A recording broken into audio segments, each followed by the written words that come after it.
Bonsoir à tous et bienvenue au 16h. Sachez que les statistiques qui montrent la situation épidémiologique au Tchad sont satisfaisantes. C'est ce qui ressort de cette réunion d'évaluation du comité de gestion des crises sanitaires. Réunion co-présidée par le ministre de la Santé, Dr Abdoulaye Sabour Fadoul. Durant une heure d'horloge, les membres du comité de gestion des crises sanitaires ont passé au peigne fin les mesures barrières édictées par le gouvernement afin de freiner la pandémie de la COVID-19 d'une part et d'autre part explorer les pistes de solutions pour maintenir le cap avec en ligne de mire les futures élections présidentielles.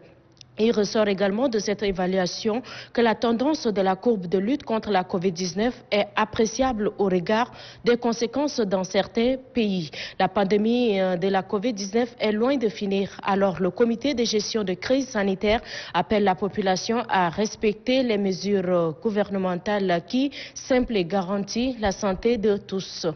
Et puis le projet d'appui à la force conjointe du G5 Sahel appuyé à hauteur de 6,5 milliards par l'Union européenne est déjà opérationnel. Ce matin, les représentants des institutions nationales des droits de l'homme, les hommes des médias et les représentants des organisations de la société civile de la capitale et des provinces également réfléchissent sur les violations et abus des droits de l'homme. La présente rencontre ouverte officiellement par Dida Oumar Mahamat, président de la Commission nationale des droits de l'homme, a pour objectif l'élaboration, l'application des mesures de protection des droits de l'homme, l'analyse des informations collectées sur les diverses violations des droits de l'homme et la rédaction des rapports à l'intention des autorités nationales ainsi que les divers mécanismes régionaux des droits de l'homme.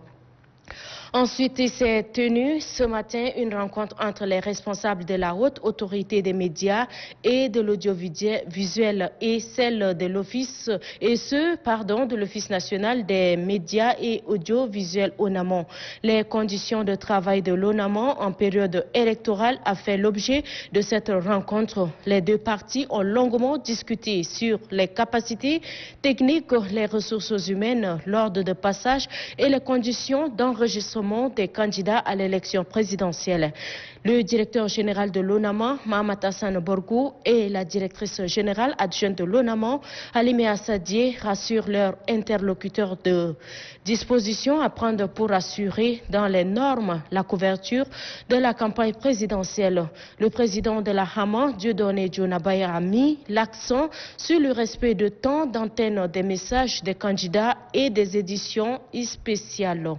Enfin, les acteurs du secteur privé et le gouvernement sont en réunion de restitution des résultats des travaux de recherche. Ce sont des analyses et des recherches réalisées dans le secteur de la construction et de l'énergie solaire.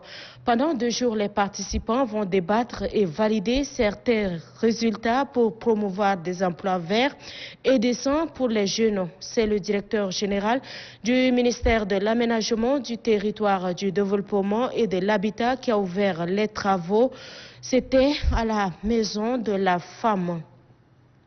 Voilà, c'est tout pour le 16h de ce mardi 9 mars 2021. Mesdames et messieurs, merci de l'avoir suivi.